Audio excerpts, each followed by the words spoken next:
नरक चतुर्दशी दीपावली के एक दिन पहले मनाई जाती है। इस दिन नरक से मुक्ति पाने के लिए प्रातःकाल तेल लगाकर अप्पा मार्ग पौधे सहित जल से स्नान करने का महत्व है।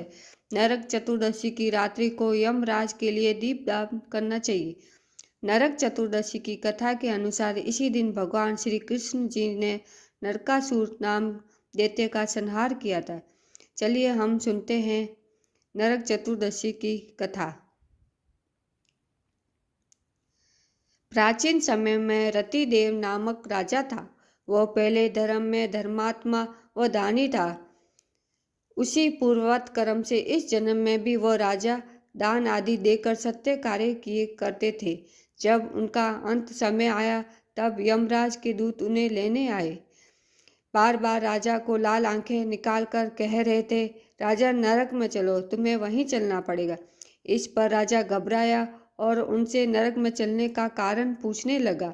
यम के दूतों ने कहा, राजन, आपने जो दान पुण्य किया है उसे तो अखिल विश्व जानता है, किंतु पाप को केवल भगवान और धर्मराज जानते हैं।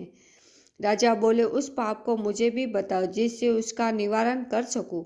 यमदूत बोले, एक बार तेरे द्वार से भूखे व्याकुल ब्राह्मण लौट गया था, इससे तुझे नरक में जाना पड़ेगा।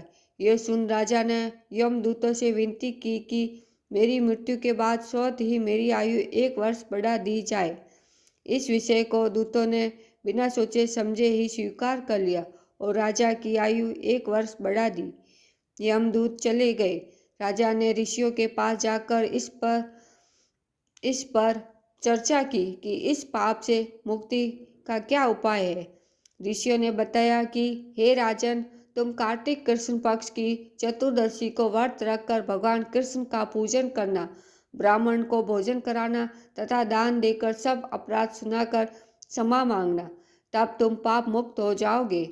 कार्तिक कृष्ण पक्ष की चतुर्दशी आने पर राजा ने नियम पूर्वक व्रत रखा और अंत में विष्णु लोक को प्राप्त हुए। रूप चौदश या रूप चतुर्दशी कार्तिक कृष्ण पक्ष में आती। इस दिन सौंदर्य रूप से श्री कृष्ण की पूजा की जानी चाहिए।